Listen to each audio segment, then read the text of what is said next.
Let's start.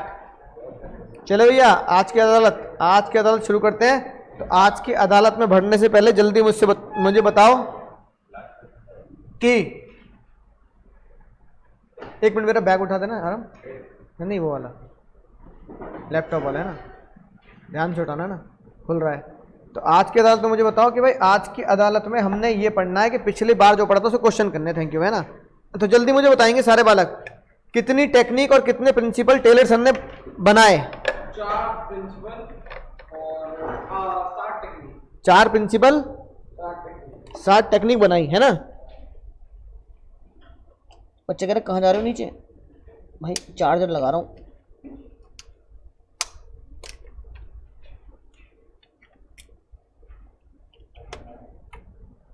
तो जैया बताएंगे सर 7 टेक्निक कौन कौन सी थी, फिर उसको क्वेश्चन शुरू करते हैं। टेक्निक थी एम एस धोनी एफएम पर फ्री टेक्निक देता है। हाँ, तो भाई एम एस धोनी एफएम पर फ्री टेक्निक देता है। कौन कौन से हो गए भाई धोनी भाई साहब की? एम से हो गई मोशन, हाँ, एस से हो गई स्टैंडर्डाइजेशन, डी से differential price weight, piece weight, S से फंक्शनल फॉर्मेट, एम से मेथड और एफ से फैटिग स्टडी और टी से टाइम। तो डायरेक्ट क्वेश्चन आएगा, लिख दोगे सारे, ठीक है। फिर एग्जाम्पल लिख दोगे। इसके मैंने तुम्हें एमसीक्यू टाइप भी करा दिए, ठीक है ना, राइट। अब ये जो जितने भी टेक्निक थी फंक्शनल फॉर्मेट सबसे भयानक इसके बनते थे 8 4 8 6 हाँ, और 24 से 24 48, है ना। कम से कम 40 से 48 क्वेश्चन इसी में बनते हैं फंक्शनल फॉर्मेट पे, ठीक है। उम्मीद है याद आ गई होगी बात। कितने तरह के एमसीक्यू बन सकते हैं? स्टैंडर्डाइजेशन सिंप्लीफिकेशन हो गया, मेथड स्टडी हो गया, मोशन अननेसेसरी मोशन को काटो, टाइम स्टडी में स्टैंडर्ड टाइम बताओ, फैटिग स्टडी में चेक करो कौन कितनी देर में बोर हो जाता है, डिफरेंशियल पीरियड सिस्टम कालिया वाला एग्जांपल से याद आ गया होगा ना कि 800 रुपए कालिया के लिए बहुत बड़ी कीमत हो जाती है कि वो क्या करे। हाँ, तो भाई इन्हीं टेक्निक्स के ऊपर जो बोर्ड्स के इंपॉर्टेंट क्वेश्चन बनते हैं, जिन्हें देख के बच्चा घबरा गया था, वो क्वेश्चन सीबीएसई पहला क्वेश्चन हमने जाना कि सीबीएसई 2017 में ये क्वेश्चन आया तुम्हारे एग्जाम में और पूछा गया आइडेंटिफाई एंड एक्सप्लेन 2 टेक्निक। ढूंढ के बताओ और एक्सप्लेन करो 2 टेक्निक, यानी आइडेंटिफाई भी करनी है और एक्सप्लेन भी करनी है, आइडेंटिफाई भी करनी है और एक्सप्लेन भी करनी है, मात्र 2।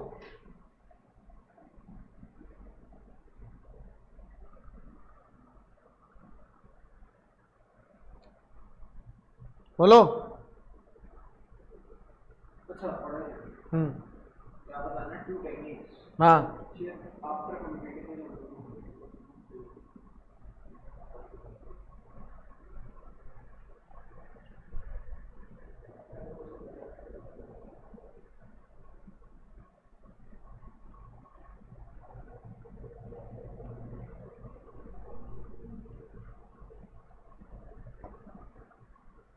नालायक इतनी टुच्ची बातें भी नहीं पाएंगे मैंने, ऐसे कैसे चलेगा, ऐसे कैसे चलेगा।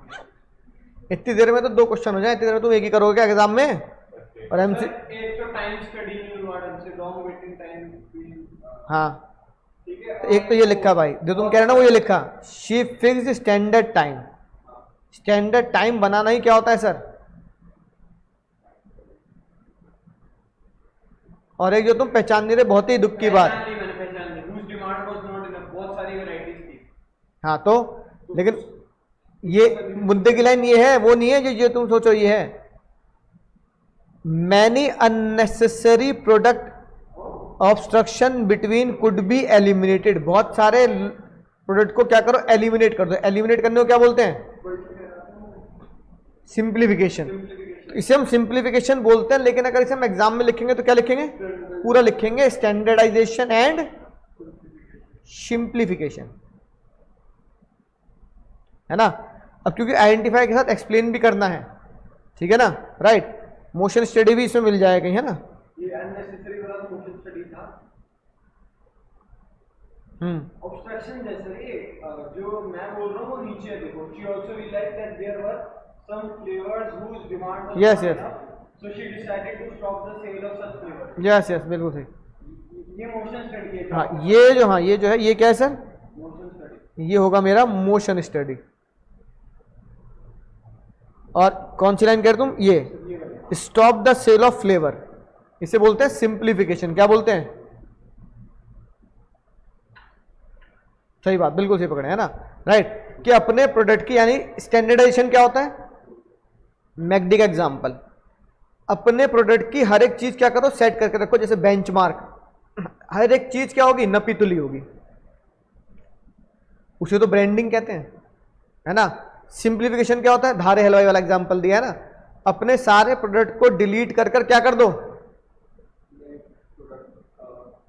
सिंगल एक या दो प्रोडक्ट पे आ जाओ, इसे क्या बोलते हैं, सिंप्लीफिकेशन, है ना, राइट।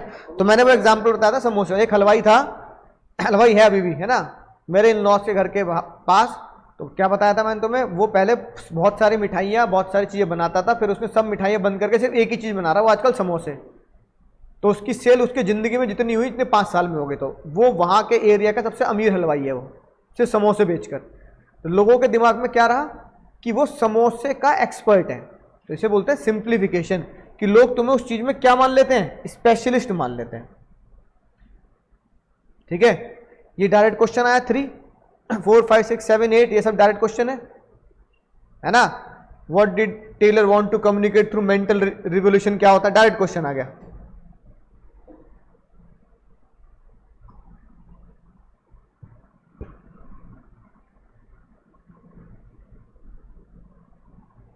ठीक है, अच्छा एग्जाम में केस स्टडी नहीं आएगी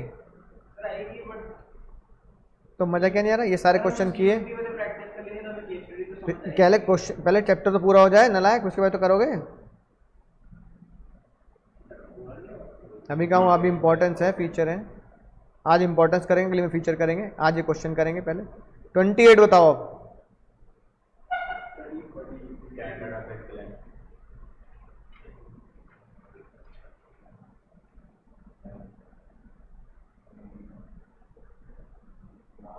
बेंचमार्क वाला हो गया एक।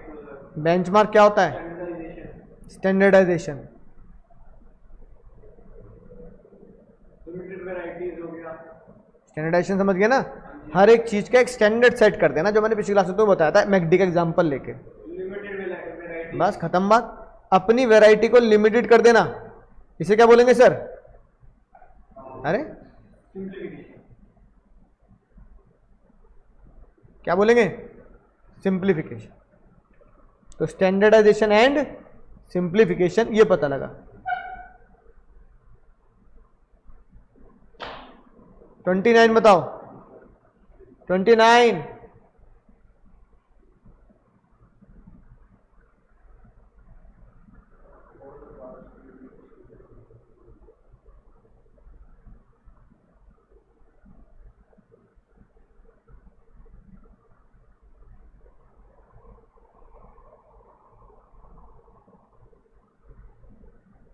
एक्सप्लेन द बोनस प्लान जो अंशुल ने इंप्लीमेंट किया है।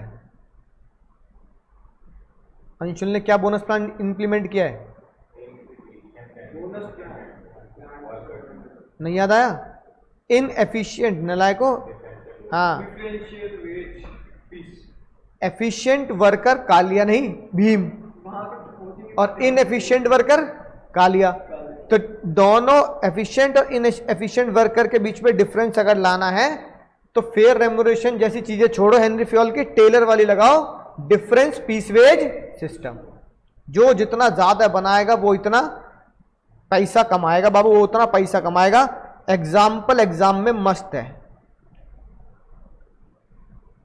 बिना एग्जाम्पल के क्वेश्चन सेट नहीं हो सकता, तभी तो पता लगेगा। तो तुम चाहे ये वाला लिख दो जो मैंने पिछली क्लास में भीम और कालिया वाला लिखवाया था, चाहे वो वाला लिख देना, 800 रुपये जिसका हल निकल के आया था। तो वहां हमारे केस में 170 की जगह 800 था। 800 शुड बी द एनएफ कालिया for incentive worker to motivate to perform better. तो कल वाला एग्जांपल में हमारे 800 था, क्योंकि हम क्या बनाते थे, हम बनाते थे 24 डब्बे एक दिन के, और एक डब्बे के कितने मिलते थे, 100 रुपये मिलते थे। तो वैसे एग्जाम्पल लिख देना, ठीक है ना। तो difference piece wage system is a performance based wage system which introduce the Taylor which distinguish able to achieve standard performance above the standard those who were perform below standard। कि एक बंदा जो स्टैंडर्ड से भी कम output दे रहा है वो कम से कम at least par with the standard पहुंच जाए। ठीक है भैया बात, बोलो भाई। अगला क्वेश्चन देखते हैं सर, तब तुम पहचान ही लोगे ना।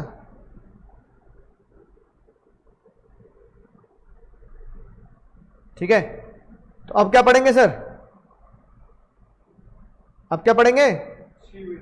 अबे भैया अब पढ़ते हैं इंपॉर्टेंस, पढ़ते हैं इंपॉर्टेंस पढ़ते हैं।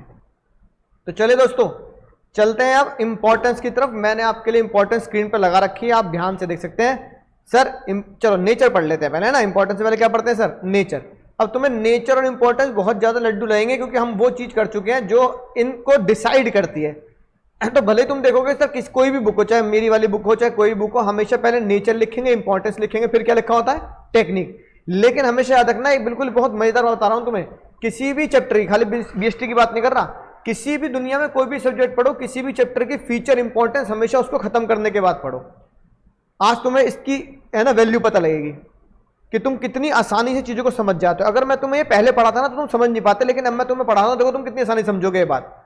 पहली इंपॉर्टेंस, पहला नेचर क्या है? Universal applicable. अब मैं अगर तुम्हें प्रिंसिपल पढ़ाने से पहले ये पढ़ाता तो मैं कहता भाई जो प्रिंसिपल होते हैं ना जिन्हें हम आगे पढ़ेंगे, वो प्रिंसिपल क्या होते हैं? यूनिवर्सल एप्लीकेबल होते हैं। यानी कि भाई वो जर्मनी में लगे या अमेरिका में लगे चाहे इंडिया में लगे, सब जगह लगते हैं, है ना। तो तुम कहते ठीक है सर, ओके समझ गया, है ना। लेकिन मजा नहीं आता ना मुझे पढ़ाने में ना पढ़ने में। अरे इधर ध्यान दो, अब मत जाओ कहीं भी, यहीं रुको। नहीं, अब क्लास के बाद, ज्यादा लंबी क्लास नहीं, आज जल्दी आओ, यहीं बंद कर दो दरवाजा। अब ये पता नहीं लगता कि इसका रियल एग्जांपल किस बात से रिलेट करता है। तो अगर मैं तुम्हें बोलूं कि यूनिवर्सल एप्लीकेबल है, तो अब क्योंकि तुम प्रिंसिपल पढ़ चुके हो, अब सीधा एग्जांपल से तुम्हें एक बात समझ में आ जाएगी, है ना। जैसे कि मान लो एक प्रिंसिपल हमने पढ़ा, फेयर रेम्युनरेशन, पढ़ा नहीं पढ़ा? फेयर रेम्युनरेशन क्या बोलता है? वो कंपनी और एम्प्लॉय के लिए, दोनों के लिए क्या हो? ठीक हो। तो मैंने तुम्हें एक बात बताई थी, क्या 1700 करोड़ रुपए सुंदर पिचई को देना सही है गलत है? ये ज्यादा है बहुत ज्यादा है? नहीं, बहुत कम है। क्या बहुत कम भी नहीं है, बहुत ज्यादा भी नहीं है, उनके काबिलियत के हिसाब से फेयर है। बहुत ज्यादा कंपनी देगी नहीं, पागल थोड़ी गूगल।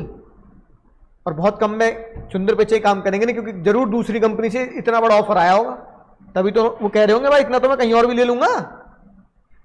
ठीक है, लेकिन मैं बताओ अपने स्कूल की बात करते हैं। तुम्हारे स्कूल में किस टीचर की सैलरी 1700 करोड़ है? हमारा तो पूरा स्कूल ही ना 1700 करोड़ का है कि नहीं बात? बात समझ में आ रही ना? तुम ही बोलोगे सर पूरे स्कूल को अगर वैल्यू लगाते तो ही शायद 100 करोड़ बैठे। पूरे स्कूल की वैल्यू लगा दो तो भी कितने बैठेंगे? 100 करोड़ रुपए बैठेंगे शायद, है ना। 1700 करोड़ नहीं, इसका मतलब तुम्हारे स्कूल के टीचर की या किसी कंपनी के एम्प्लॉय की सैलरी अगर मान लो तुम्हारे स्कूल के टीचर की 1 लाख रुपए महीना है, कितनी है? और वो काम कर रहे हैं, रोज सुबह आते हैं शाम को जाते हैं, तो फेयर है कि नहीं उनके लिए? है ना। और स्कूल वाले भी देर तो उनके लिए भी क्या है? इसका मतलब फेयर रेम्युनरेशन 1 लाख रुपए हो, 1700 करोड़ रुपए हो, प्रिंसिपल ये बोलता है कि फेयर रेम्युनरेशन यूनिवर्सल एप्लीकेबल है। बस ये कंपनी और ऑर्गेनाइजेशन और एम्प्लॉय की काबिलियत के ऊपर डिपेंड करता है फेयर कितने, है कि नहीं बात? तो क्या लिख सकते हैं? इफ ऑर्गेनाइजेशन इज स्मॉल, तो क्या होगा? फेयर रेम्युनरेशन में B 50,000 per month, and if organization is big like Google, then fair remuneration can be 1800 crore रुपए, है ना, पर एनम। तो कोई दिक्कत, अरे हम किसकी बात कर रहे हैं, है ना। अब तुम यहां पे 1 लाख रुपए, तुम यहां पे 50 लाख रुपए कर लो सीईओ की, 50 लाख, किसी कंपनी के सीईओ 50 लाख भी फेयर है उसके लिए, ठीक है, पर एनम। तो ये क्या होता है? Universal applicable. ये क्या हो गया सर? Universal applicable. अच्छा बताओ, एक और हमने प्रिंसिपल पढ़ा, डिवीजन ऑफ वर्क। तो डिवीजन ऑफ वर्क सब पे लगेगा नहीं लगेगा? है ना, division of work principle is applicable for small organisation as well as. अब तुम यूनिवर्सल एप्लीकेबल में ना तुम हेनरी फ्योल के 2 छोड़ो, 14 के 14 प्रिंसिपल लगा के देख लो। 14 के 14 प्रिंसिपल एक बात बोलेंगे क्या, हम सारे के सारे क्या हैं, यूनिवर्सल एप्लीकेबल है। एस्प्रिट डी कॉर्प यूनिवर्सल है कि नहीं, है ना, इनिशिएटिव यूनिवर्सल है कि नहीं, ऑर्डर यूनिवर्सल है कि नहीं, यूनिटी ऑफ कमांड यूनिवर्सल है कि नहीं है, तो फिर यूनिटी ऑफ कमांड है ना, यूनिटी ऑफ कमांड यूनिवर्सल नहीं हर कंपनी में। एक बात तुम बताओ, जब टेलर सर ने, मैंने तो बोला हेनरी फ्योल और टेलर, इन्होंने जब भी रिसर्च की है किस पे की है, चाय की दुकान पे रिसर्च नहीं की इन्होंने, कहां की है, फैक्ट्रीज में रिसर्च की है इन्होंने, कंपनीज में। वो खुद मैकेनिकल इंजीनियर, माइनिंग इंजीनियर ऐसे हैं, तो चाय की दुकान की रिसर्च नहीं कर रहे। सर लेकिन वो वाला जो है यूनिटी ऑफ कमांड वाला प्रिंसिपल, हाँ, वन बॉस वाला वो तो टेलर पूरा वो कर रहा है। हाँ, तो मतलब अगर तुम एक की सुनो तो एक ही सुनो, वन बॉस, अगर फैक्ट्री में जाओगे तो फंक्शनल फोरमैन है ना लगना चाहिए टेलर के हिसाब से। लेकिन अगर कॉर्पोरेट वर्ल्ड में जाओगे तो हेनरी फ्योल के चलते हैं फ्लोर पे, और फैक्ट्री में कहां चलते हैं, टेलर के। कॉर्पोरेट वर्ल्ड में कहां चलते हैं, हेनरी फ्योल के। तो मैं कह रहा हूं अगर हेनरी फ्योल के प्रिंसिपल देखो तो यूनिवर्सल एप्लीकेबल हो गए नहीं हो गए, ये लिखी बात। All kind of organisation irrespective of size. अब प्रिंसिपल ऑफिस गवर्नमेंट पे भी लगते हैं, है ना, प्राइवेट कंपनी और पब्लिक कंपनी सब पे लगते हैं। 2 एग्जाम्पल लिख दिए, चले आगे बढ़े, लिख लिए भाई, साथ साथ लिख जाए तुम यार। एक तो पेन नहीं चलाते, पेन घिसते नहीं, पता नहीं क्यों, है कि नहीं बात। अब देखो बताओ जर्नल गाइडलाइन कैसे हैं। अभी मैंने तुम्हें ऊपर किसका एग्जांपल लिखवाया, फेयर रेम्युनरेशन का। तो बस प्रिंसिपल कहता है हम सिर्फ जर्नल गाइडलाइन दे रहे हैं। क्या दे रहे हैं बाबू, जर्नल गाइडलाइन। हम सिर्फ जर्नल गाइडलाइन देते हैं कि तुम क्या लगाओ, फेयर रेम्युनरेशन। हम कभी ये नहीं बताते फेयर रेम्युनरेशन कितनी होती है, वो तुम खुद डिसाइड कर लेना, है कि नहीं बात, राइट। घर में तो एक बिजली वाला आ जाए, इलेक्ट्रीशियन आ जाए, प्लम्बर आ जाए, तो उसे 200 रुपए देने भी तुम्हें दर्द होता है, क्योंकि तुम्हारे दिमाग में 200 रुपए उसकी फेयर रेम्युनरेशन नहीं बनती। अरे भैया कैसी बात कर रहे हो यार, ट्यूबलाइट लगाइए, बल्ब भी तो लगाया, पंखा ही तो उतारा भैया, है ना, 100 रुपए में 200 रुपए हो जाता है। वो कहता नहीं भाई साहब 250 रुपए का है ना मेरी दिहाड़ी। तुम अरे भैया क्या बात कर रहे हो, तो तुम्हारे दिमाग में उसकी फेयर रेम्युनरेशन 200 रुपए भी नहीं है। बात सही कह रहा हूं ना मैं, राइट, बोलो। और किसी किसी की कीमत 2000 भी देने के हम तैयार होते हैं। जैसे डॉक्टर अगर बहुत ही ज्यादा फेमस हो तो कहते हैं भैया मेरी फीस 500 नहीं, मेरी फीस तो 2000 है। और एमरजेंसी हो तो भाई लोग क्या करते हैं, 2000 भी देते हैं। तो तुम्हारे हिसाब से उसकी फेयर रेम्युनरेशन 2000 है भाई, इतना फेमस डॉक्टर है भाई। लोग कह रहे हैं कि तू 4 जगह जाके 4 बार दवाई खाएगा, इससे बड़े 1 पे चला जा। तो तुम्हें लगेगा भाई 4 डॉक्टर की जगह 1 पे चले जाओ, 2000 दे दो। समझ आई ना बात। तो क्या बनेगा ये फेयर रेम्युनरेशन, है ना, बात समझ में आई। तो जर्नल, इसलिए प्रिंसिपल जर्नल गाइडलाइन है। तो दैट मींस एक प्रिंसिपल हमने क्या देखा, हेनरी फ्योल, ठीक है, क्या दिया, decide to give fair remuneration, ठीक है ना। It means it's just a guideline, it's just a guideline, that is how much is fair is depend upon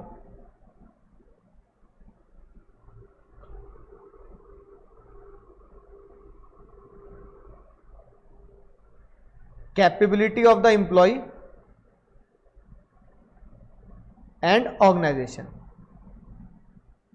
Therefore,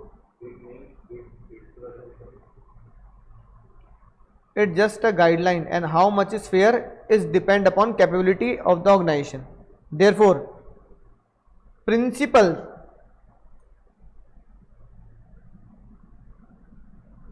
does not provide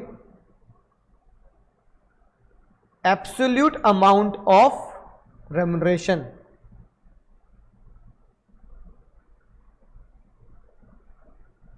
absolute amount of fair remuneration, यानी तुम्हें पता होना चाहिए जो भी प्रिंसिपल होते हैं वो ये नहीं बताते कि फेयर रेम्युनरेशन में अमाउंट कितना देना है। वो क्या बोलते हैं, बोलो, कि फेयर रेम्यूनरेशन देना है, अमाउंट कितना देना है वो आपस में कैपेबिलिटी से और लेन देन पे डिसाइड कर लेना, इसलिए जर्नल गाइडलाइन होती है। अब ये देखो एग्जाम में आता है, ये है एमसीक्यू का एक्सपेक्टेड धमाका जो मैं ग्रीन पेन से हाईलाइट कर रहा हूं।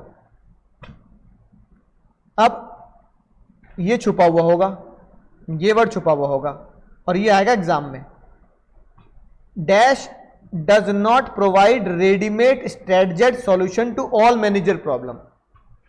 ये क्या दिखाता है कि प्रिंसिपल ऑफ मैनेजमेंट गाइडलाइन होते हैं। प्रिंसिपल ऑफ मैनेजमेंट क्या होते हैं सर? प्रिंसिपल ऑफ मैनेजमेंट सिर्फ गाइडलाइन होती हैं, ये रेडीमेड कि भाई इतने रुपए ही देने हैं, स्ट्रेट जेट कि इतने रुपए देकर हर इंप्लॉय खुश रहेगा, ये मैनेजर प्रॉब्लम को नहीं सॉल्व करते। कभी भी हेनरी फ्योल ने ये नहीं बोला कि अगर एक वर्कर फैक्ट्री में काम कर रहा है तो उसे 10,000 रुपए महीना दो, और एक वर्कर अगर एसी में काम कर रहा है ना, पढ़ा लिखा है, तो उसे 1 लाख रुपए। उन्होंने पैसे फिक्स नहीं किए, समझ ना बात? तो उन्होंने कहा अपने हिसाब से इतना ना, क्योंकि पैसा कंट्री टू कंट्री बदलता है, ठीक है, राइट। इसलिए जस्ट गाइडलाइन दी है, बात समझ में आई ना? Division of work just guideline है, उन्होंने ये नहीं बोला कि किस पे कितना बोझ डाल दो, ठीक है, बात समझ में आई ना? तो भाई 10 काम बांटने हैं, 5 इंप्लॉई है, तो उन्होंने ये नहीं बोला 2-2 सब में बांट दो। तुम्हें लगता है कोई बहुत ही ज्यादा खास काम है तो एक ही इंप्लॉय का, तो भाई तू ये बहुत खास काम है, तू एक ही काम कर ले बस, और टुच्चे टुच्चे टुच्चे टुच्चे काम है ना, तो एक ही इंप्लॉय को कह दो 5 काम तेरे हैं। तो उन्होंने कभी ये नहीं बोला कि 10 काम है और 5 इंप्लॉय तो 2-2 सबको दे दो, उन्होंने बोला काबिलियत के हिसाब से दो। किसके हिसाब से? भाई खाना बनाने वाला काम है तो एक इंप्लॉय, तो भाई तू हलवाई है, तू ही करेगा काम, अब मोची का करेगा भाई इसमें, है कि नहीं बात? सब्जी लाने का काम है तो 4 जनों को भेज दो भाई, भाई तू गाड़ी चला लियो, ऑटो चला लियो, ये सब्जी भरवा देगा, है ना, और 2 जने उठा उठा के यहां ले आना, तो वो 3 जनों का काम है कि नहीं बात? सामान लाना, बिल्डिंग में पहुंचाना 3 जनों का काम है, लेकिन खाना बनाना हो सकता है एक ही जने बनाते। हमारे घर में से मम्मी बना देती है 4-5-6 जनों का खाना, तो एक साथ बना दी मम्मी, बात समझ में? तो हेनरी फ्योल ने बोला डिवीजन ऑफ वर्क करो। हेनरी फ्योल ने कभी डिवीजन ऑफ वर्क का स्ट्रेटजेट और रेडीमेड सॉल्यूशन नहीं कहा कि डिवीजन ऑफ वर्क में उन्होंने बोल दिया हो कि 10 काम में 5 इंप्लॉय है तो 2-2 बांट दो, ऐसा नहीं बोला उन्होंने, बात समझ में आई ना? उन्होंने बोला यह भी हो सकता है कि 4 को तुम 1-1 काम दो और 5वें को तुम 6 काम दे दो, क्योंकि 6 के 6 काम छोटे छोटे थे, है कि नहीं? जैसे बैंक जाना, एटीएम जाना, फोटोकॉपी कराना, है ना, पेन पेंसिल स्टेशनरी ले आना, तो ये 5 काम हो गए, एक ही इंप्लॉय कर देगा ना सारे काम एक ही घंटे में, समझ में ना बात? काम बांट दिया आपने, तो काम किस बेस पे बांटा जाएगा ये तुम्हें डिसाइड करना है, बात समझ में? यूनिटी ऑफ कमांड बोला कि एक बॉस होना चाहिए, एक बॉस की उम्र कितनी होनी चाहिए, एक बॉस का एक्सपीरियंस कितना होना चाहिए, एक बॉस बैठा कहां होना चाहिए, इस फैक्ट्री में या दोनों एक ही फैक्ट्री में, या मैं यहां पर और बॉस दूसरी फैक्ट्री में, ये नहीं बताया उन्होंने। उन्होंने कहा एक बॉस होना चाहिए जिससे इंस्ट्रक्शन एक ही मिलती रहे बार बार और कंफ्यूजन ना हो। तो टेलर ने कहा, हेनरी फ्योल ने कभी ये नहीं बोला कि एक बॉस एक ही फैक्ट्री में होना चाहिए, एक बॉस में इतना एक्सपीरियंस तो होना चाहिए, इतनी उम्र का होना चाहिए, ये नहीं बोला, एक बॉस होना चाहिए, बात समझ में आ गई? इसलिए that is why principle of management are not readymade और straitjacket solution, they are just the guideline. अब समझ में आ रहा ना आसानी से? फीचर और important, formed by practice and experiment, इसका मतलब क्या हुआ, है ना, फॉर्म बाय प्रैक्टिस, यानी कि ये बात कहां तक पहुंच गई सर हमारी? टेलर सर की तरफ चलेगी। कहां चलेगी सर? टेलर सर की तरफ, कि जितने भी कुछ प्रिंसिपल हैं वो आप बनाओ, लेकिन अपनी प्रैक्टिस और एक्सपेरिमेंट से बनाओ। तो टेलर सर ने क्या एक्सपेरिमेंट किया? सबसे बेस्ट एग्जांपल फैटिग स्टडी, एक ऐसा एक्सपेरिमेंट जो टेलर सर ने ढूंढा और प्रोसेस में लाया कि जो एम्प्लॉय के फेवर में था। बाकी तो एम्प्लॉय की डांटने वाली थी, एम्प्लॉय के अगेंस्ट थे लगभग, है ना, इतना काम नहीं किया, तू नौकरी से गया, ये नहीं किया, वो तू गया, ये नहीं किया, तो ये फैटिग स्टडी। तो आप क्या बोल सकते हो? फैटिग स्टडी क्या बोलता है? Every company, every organisation must give rest interval to every employee. ये बात टेलर सर ने कैसे पहचानी? F.W. Taylor finds this technique by his own practice and experiment। है ना। पीस बेस्ड सिस्टम उन्होंने कैसे पहचाना? सिमिलरली पीस बेस्ड सिस्टम कि कालिया वो एम्प्लॉय है जो अगले दिन पूरी जान लगा देगा 2400 रुपए कमाने में, क्योंकि उसने पहले दिन सिर्फ 1600 रुपए कमाए थे। उन्होंने कैसे जानी होगी ये बात 100 साल पहले? अपनी प्रैक्टिस और, बोलो भाई लोगों, अपने प्रैक्टिस और एक्सपेरिमेंट से, है ना। अगली बात सर, टेलर सर ने बोला जितने भी प्रिंसिपल होते हैं वो सब क्या होते हैं? Flexible. They are not rigid like science but they modify as per the environment need, इसलिए वो फ्लेक्सिबल होते हैं कि अपने हिसाब से उन्हें क्या करो सर? अप्लाई करो। जैसे कि एक प्रिंसिपल हमने पढ़ा फेओल सर का, है ना, बोलो जल्दी, सेंट्रलाइजेशन एंड डिसेंट्रलाइजेशन। क्या पढ़ा? सेंट्रलाइजेशन एंड, बोल नहीं रहे, डिसेंट्रलाइजेशन। तो भैया फेओल सर ने क्या बोला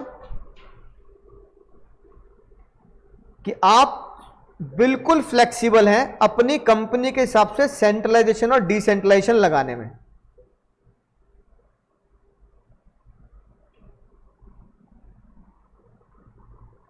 है ना, एक्सपेरिमेंट वाला लिखवा दिया, ये देखो, है कि नहीं बात? अगर आपकी कंपनी छोटी है तो आप बिल्कुल फ्री हैं, ज्यादा सेंट्रलाइज करें और कम डिसेंट्रलाइज करें। लेकिन आपकी कंपनी अगर बहुत ज्यादा बड़ी है तो क्या लिखा है? डिसेंट्रलाइजेशन को ज्यादा करो और सेंट्रलाइजेशन को मेन मुद्दे पे रखो। जैसे रिलायंस करता है, टाटास करते हैं। भाई मेन मुद्दा है कि भाई किसी इंटरनेशनल डील करने, जो मैंने तुम्हें कई बार एग्जांपल दिया फेसबुक और रिलायंस का, तो वो कौन करेगा? मुकेश अंबानी। बाकी दिल्ली, एनसीआर, इसमें क्या होना है क्या नहीं होना, जम्मू कश्मीर में क्या होना है, ये सब क्या कर दो? डिसेंट्रलाइज कर दो। भैया मुझे पीएनएल दिखा देना, प्रॉफिट एंड लॉस अकाउंट, बाकी डिसीजन अपने खुद लेते रहो। इसे हम क्या बोलते हैं सर? Centralization and decentralization. लिख लिया एग्जाम्पल? क्या किसका एग्जाम्पल है ये? फ्लेक्सिबिलिटी का।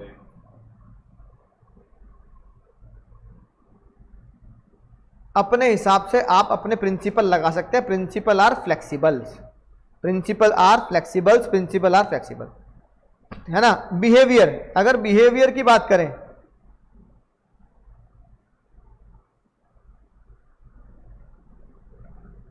ठीक है, तो जितने भी प्रिंसिपल हैं खासकर हेनरी फेओल सर के, किसके ऊपर बेस्ड हैं? बिहेवियर के ऊपर। जैसे एग्जांपल, प्रिंसिपल ऑफ ऑर्डर, है ना। ये प्रिंसिपल यानी कि जितने भी प्रिंसिपल हैं हेनरी फेओल के, वो ह्यूमन बिहेवियर के ऊपर वो होते हैं कि भाई ह्यूमन कैसे बिहेव करेगा, है ना। अगर ये प्रिंसिपल लगाया जाए तो जैसे बताओ, अगर आपने अपनी फैक्ट्री में प्रिंसिपल ऑफ ऑर्डर लगाया तो बताओ कैसे बिहेव होगा इस पर? बोलो, बोल नहीं रहे। अगर मैंने अपनी फैक्ट्री में प्रिंसिपल ऑफ ऑर्डर लगाया तो ह्यूमन कैसे बिहेव करेगा? तो वो काम को फिर जिसका जो स्थान है वहीं रखेगा ना। तो इससे काम में क्या होगी सर? आसानी होगी, कंफ्यूजन नहीं होगी, खोएगा नहीं सामान, एफिशिएंसी और इफेक्टिवनेस बढ़ेगी नहीं बढ़ेगी? तो बस हेनरी फेओल सर ने ये बोला कि जितने भी एक्सपेरिमेंट है ह्यूमन बिहेवियर के ऊपर एप्लीकेबल है, ह्यूमन बिहेवियर को सुधार देते हैं। फिर पता लगा भैया जैसे एक ह्यूमन साइकोलॉजी है, जो कई लोग कहते हैं किसी भी काम को 21 दिन कर लो तो 22वें दिन ऑटोमेटिकली तुम्हारी आदत की तरह हो जाता है, तो तुम्हें 22वें दिन क्या नहीं होगा? तकलीफ नहीं होगी। अगर तुम 21 दिन लगातार 5 बजे उठ गए तो 22वें दिन तुम्हें अलार्म की जरूरत नहीं पड़ेगी, तुम्हारी आंख अपने आप खुल जाएगी, तुम्हारी बायोलॉजिकल क्लॉक सेट हो जाएगी। साइंटिफिक एक्सपेरिमेंट है कि मोटा मोटी 21 दिन तक, अगर 21 दिन तक कोई काम कर लेते तो 22वें दिन वो ऑटोमेटिकली उसकी बॉडी उस काम के लिए क्या हो जाती है? एडॉप्ट हो जाती है ना। जैसे आपने 21 दिन रात को खाना छोड़ दिया, जैसे जिम वाले नहीं कहते भाई बॉडी बनानी है, वो करना है, स्किप द नाइट फूड, खाना छोड़ दिया आपने, है कि नहीं बात? अब रात को खाना छोड़ दिया तो शुरू में बड़ी क्रेविंग होती है भाई कैसे खाएं कैसे ना खाएं, लेकिन 22वें दिन तुम्हें क्या लगेगा? 22वें दिन तुम खाने की क्रेविंग खत्म हो जाएगी, क्योंकि आपने 21 दिन की प्रैक्टिस कर ली बेस्ड ऑन ह्यूमन बिहेवियर। अगर 20 दिन 21 दिन आपने क्या कहा? रोज डाटा, भाई अगर ये काम, ये सामान वहीं नहीं रखा मिला ना, तो तनख्वाह घटेगी तेरी, अगर ये खो गया तो, है ना। मतलब हथौड़ी ली यहीं छोड़ दी, अक्कल हथौड़ी नहीं मिली ना तो तेरी तनख्वाह से काट के नहीं हथौड़ी लाऊंगा, तो वो घबरा जाएगा, सब साहब क्या कर रहे हैं सर, है ना।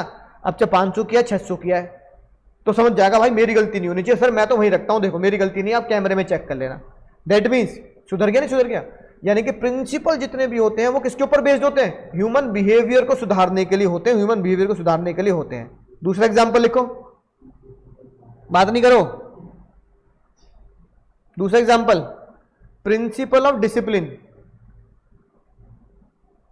क्या बिहेवियर किसके ऊपर बेस्ड होता है, इंप्रूव, जो बिहेवियर होता है उससे क्या इंप्रूव होता है, कमिटमेंट। कि भाई कमिटमेंट होनी चाहिए हमारे बीच में, जो हमने एक दूसरे वादा कर दिया, चाहे वो एम्प्लॉयर एम्प्लॉय, वो पूरा होता है। एस्पिरिट डी कॉर्प से क्या बिहेवियर बढ़िया होता है, हाँ एस्पिरिट डी कॉर्प से अगर आप काम करते हो तो इससे क्या फायदा होता है sir, team spirit, employee work as team. 20-21 दिन उसे कहना कि भाई अपने बारे में सोचेगा तो नौकरी चली जाएगी, कंपनी में बढ़िया मजा नहीं आएगा, पूरी टीम के बारे में सोच, प्रोजेक्ट को पूरा करना है तेरा, अपना काम पूरा नहीं करना। पूरा प्रोजेक्ट कंप्लीट कैसे होगा, उसमें लेबर भी आ जाती है। ये मत सोच कि मैं मैनेजर हूं मैंने अपना काम कर दिया ना, लेबर तक सोचना है कि सारा काम कंप्लीट कैसे होगा। तो टीम स्पिरिट की भावना ह्यूमन बिहेवियर में डेवलप हो जाती है। यानी principle, all the principle are aim to influence, influence क्या इन्फ्लुएंस करना चाहते हैं वो, ह्यूमन बिहेवियर, किसी तरीके से ह्यूमन बिहेवियर को सुधारा जाए, है कि नहीं बात, राइट। अगर किसी बंदे का पैर केले पे पड़ा तो क्या होगा, गाना बजेगा पीछे, आज रपट जाए तो हमें ना उठाइयो, है कि नहीं बात, रपट के होगा काम। ईच प्रिंसिपल, है ना, यही बिहेवियर, ये इसी बात को दर्शाता है।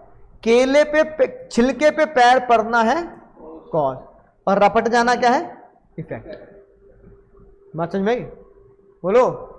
ऊंची आवाज में बात करना है कॉज, पिताजी का चांटा उड़तवाना है इफेक्ट। बात समझ में आई ना, ठीक है। तो जो भी जीवन में हमने बचपन में एक साइंस का एक्सपेरिमेंट सीखा था जो आज तक याद है, every action has a equal and opposite reaction, every action has a react, है ना, रिएक्शन, सेम बात। इसी को नया नाम दे दिया कॉज एंड इफेक्ट। यानी कॉज इज एन एक्शन और इफेक्ट इज अ रिएक्शन।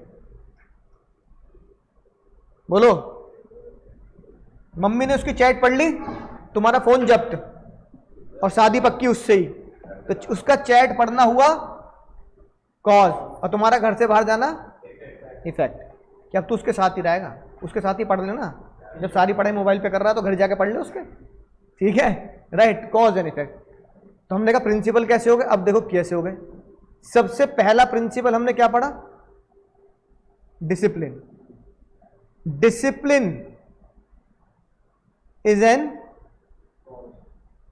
इसके दो पॉजिटिव बात बताना जो तुम्हें मैंने लिखवाई है। डिसिप्लिन से, हाँ, good relation, loyalty is an effect. बात समझ में आई।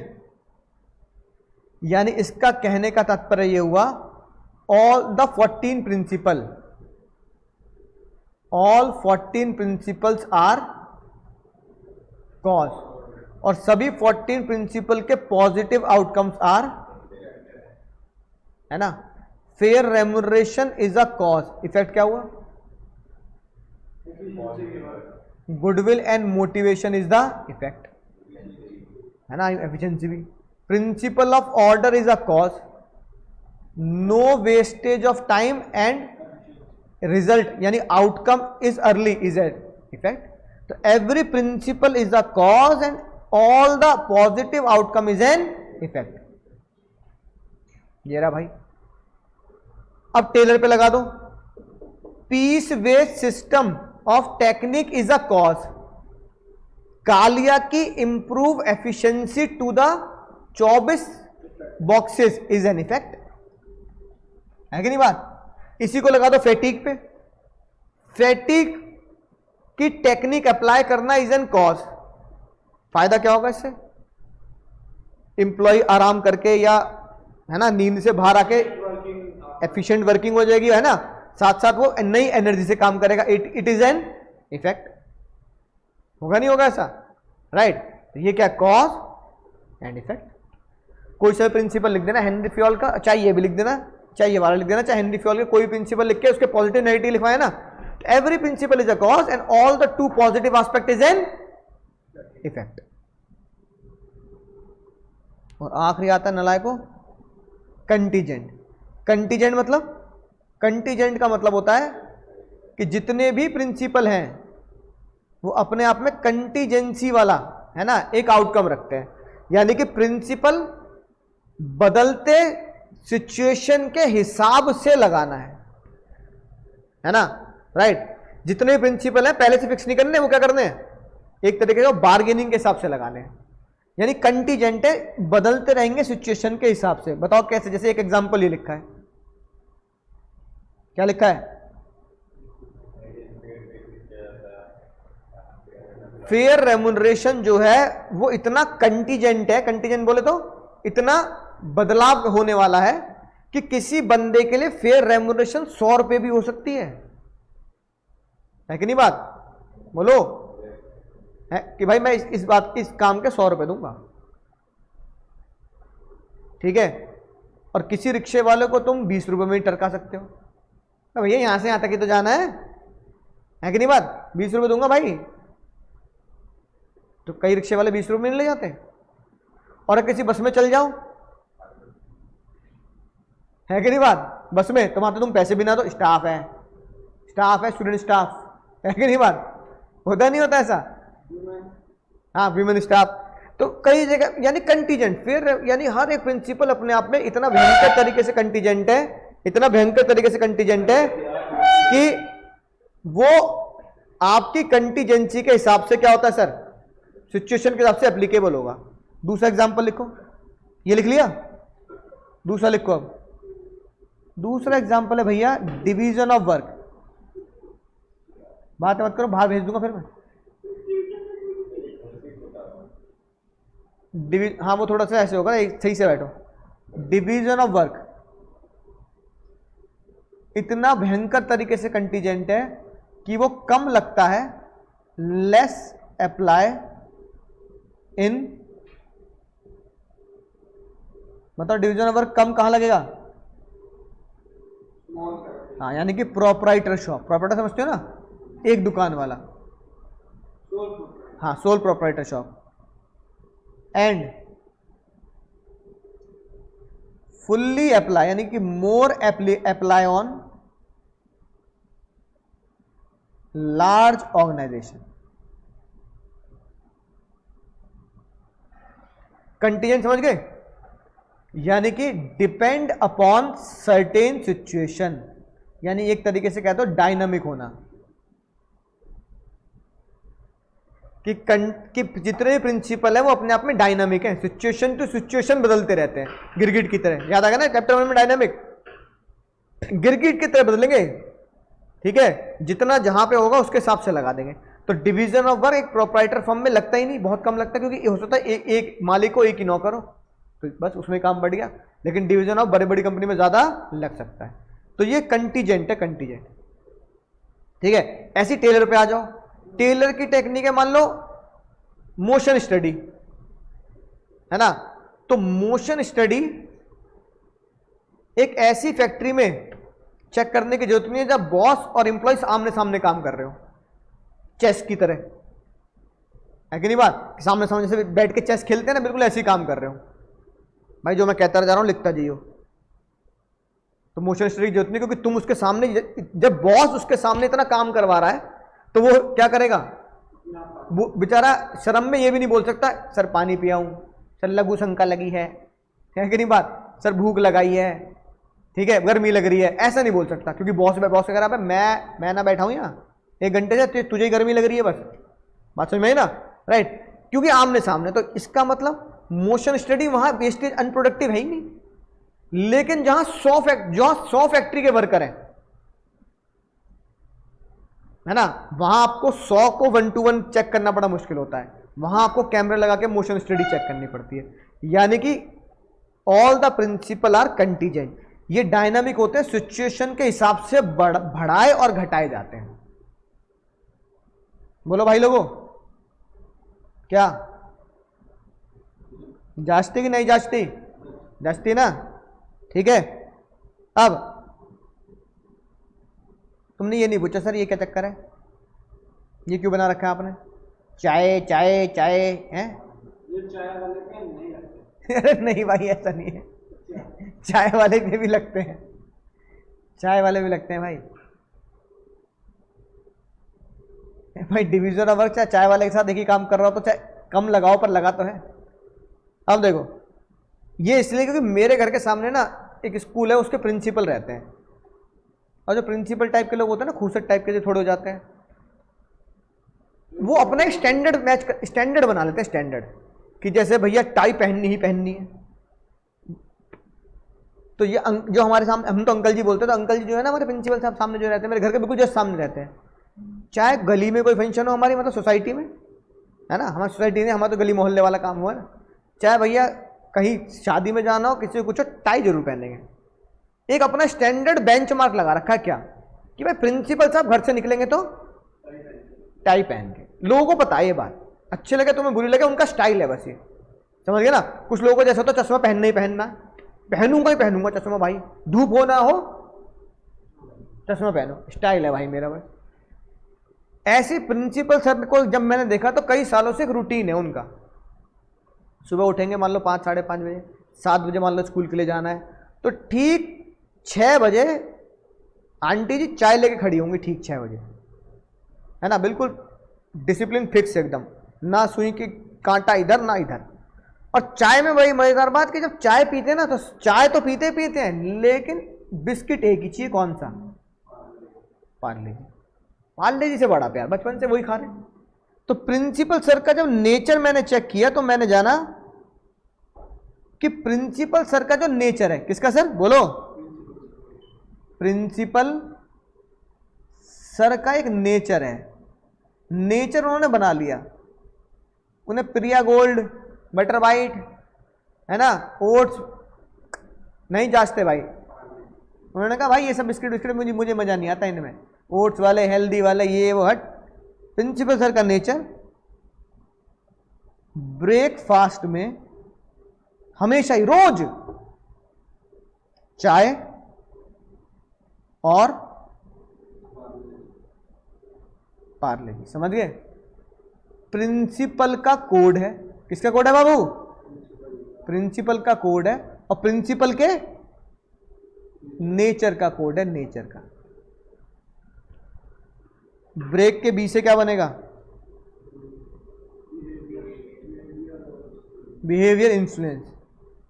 एफ से क्या बनेगा, सारे के सारे प्रिंसिपल क्या होते हैं, फ्लेक्सिबल होते हैं। और बाबू में हिंदी में तो उससे कुछ नहीं बनेगा। चाय किसी से क्या बनेगा, और के ए से क्या बनेगा, एप्लीकेबल यूनिवर्सल।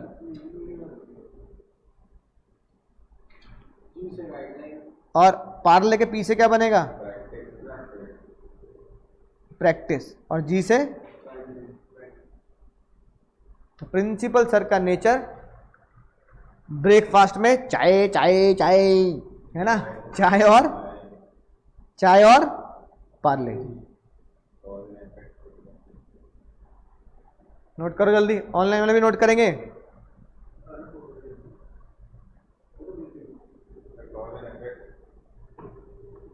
अच्छा हाँ सॉरी इस सी से बन जाएगा ना, सी से कंटीजेंट एंड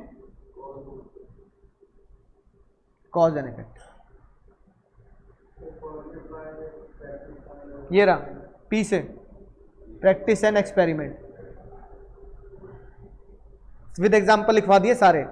तो अगर क्वेश्चन आ गया नेचर ऑफ प्रिंसिपल पे, तो सारे प्रिंसिपल लिख के आने हैं विद प्रिंसिपल, एक एक प्रिंसिपल के साथ, है ना। तो ये फायदा है एंड में पढ़ने का, क्योंकि हमें प्रिंसिपल के बारे में पता है।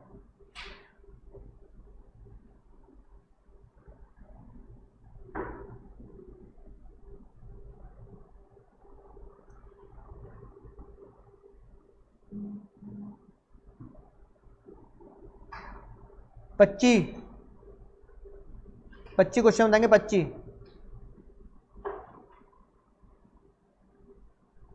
पूछ लिया है, देख लो भाई। ये मैं सोचना सीबीएसई पूछ नहीं सकता भाई, 2 फीचर बता दो, और एक जो बच्चे कहते हैं आउट ऑफ कोर्स क्वेश्चन, ये हो गया भैया out of course. Out of course नहीं, मैंने तुम्हें बता दिया। Why the principle are not provide readymade straitjacket solution, तो आप क्या बोलोगे? प्रिंसिपल है, हाँ नॉट प्रोवाइड, बिल्कुल सही बात, because they are just guideline, they only provide the guideline. For example, they only provide that fair remuneration should be given, but what is fair it is not given by the Henry Fayol. Even Henry Fayol does not give the static amount कि इतना ही amount fair होता है। उन्होंने कहा fair होता है, remuneration आपस में डिसाइड कर लेना। 2 फीचर ढूंढो अब।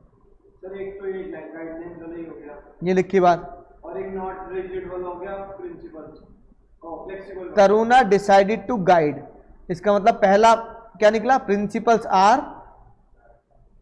Just guideline. मैंने यहाँ से भी सोचा, मैंने नीचे से स्ट्रेट जाके लिखा हुआ रेडीमेड। ठीक है, वहां से भी सोच सकते हैं, ये भी सोच सकते हैं, कोई दिक्कत नहीं।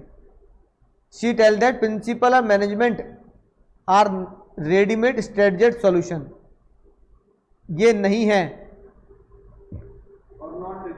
और रिजिड भी नहीं है, तो ये रेडीमेड स्ट्रेटजेट सॉल्यूशन नहीं होते। इसका मतलब ये क्या होते हैं? ये गाइडलाइंस होते हैं। और ये रिजिड भी नहीं होते, रिजिड नहीं होते इसका मतलब क्या है? ये फ्लेक्सिबल होते हैं। रिजिड नहीं होते तो क्या होते हैं? दैट मीन्स दे आर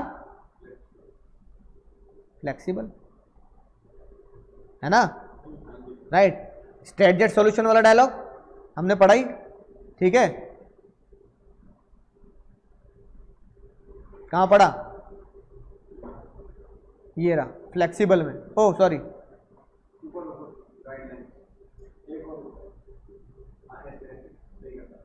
हाँ गाइडलाइन में पढ़ा।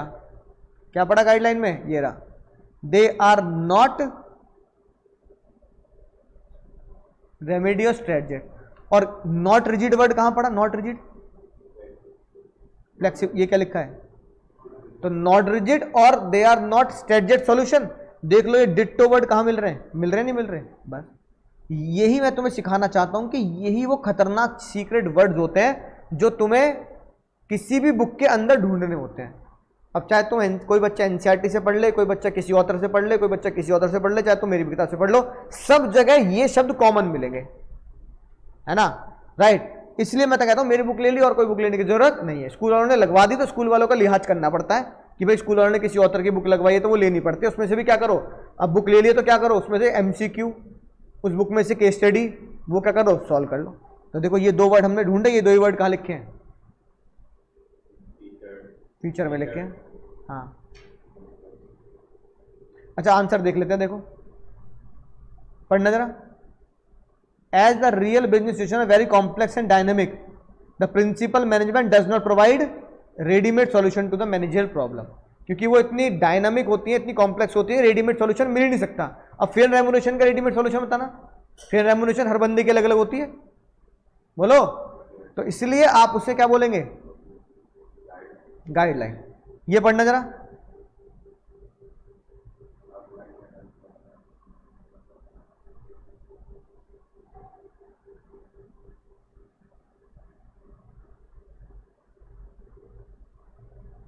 कह रहा भाई ये हमने एमबीए में पढ़ी, ये तो 12वीं में पढ़ रहा है, लेकिन वो साइंस से डिफरेंस होते हैं। Outline the concept of principal of management. अब बच्चा कहता है सर ये क्या पूछ रहे, समझ में नहीं आया, एग्जाम में क्या पूछ ले, तो ये बन गया आउट ऑफ कोर्स। इसलिए क्वेश्चन तुम्हारी बुक में डाला हुआ है ताकि तुम इसको पढ़ोगे तो कम से कम याद तो कर लोगे। Why Satendra find pure science, तो साइंस और प्रिंसिपल के क्या करने पड़ेंगे? डिफरेंस लिखने पड़ेंगे। Why do the principle of management form core management in practice, है ना? इंपॉर्टेंस ऑफ प्रिंसिपल हम कल पढ़ेंगे, वो तुम्हें याद करना है। देखो क्या लिखा है, पहले का आंसर क्या होगा? Outline the concept of principal of management. Principal of management की डेफिनेशन पूछ ली।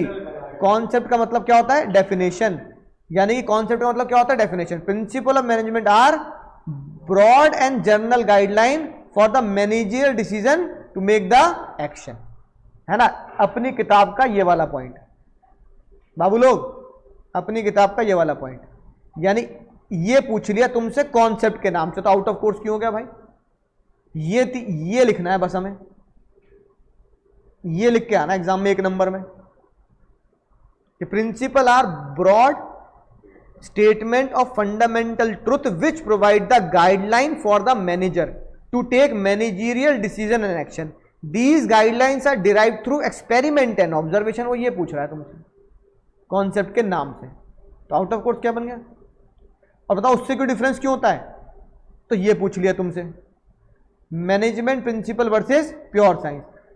ये वाली सेकंड क्वेश्चन ये पूछ लिया, management principles are not rigid as science because management principle deal with the human behaviour, they can not be tested in lab. बोलो।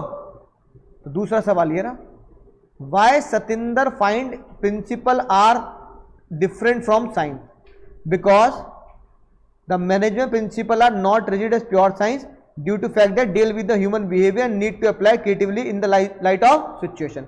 Situation के हिसाब से। तो चाहे ये वाली 3 लाइन लिख दो, चाहे अपनी किताब की ये वाली 2 लाइन लिख दो, आंसर पूरे मिलेंगे। यानी ये जो क्वेश्चन जिसे बच्चा आउट ऑफ कोर्स बोलता है वो इसलिए बोलता है क्योंकि बच्चा प्रिंसिपल पढ़ जाता है, बच्चा टेलर की टेक्निक पढ़ जाता है, लेकिन बच्चा क्या नहीं पढ़ के जाता? कॉन्सेप्ट नहीं पढ़ के जाता। और तुम्हें बताइए जो हम टॉपिक छोड़ के जाए वो एग्जाम में क्या बोलता है?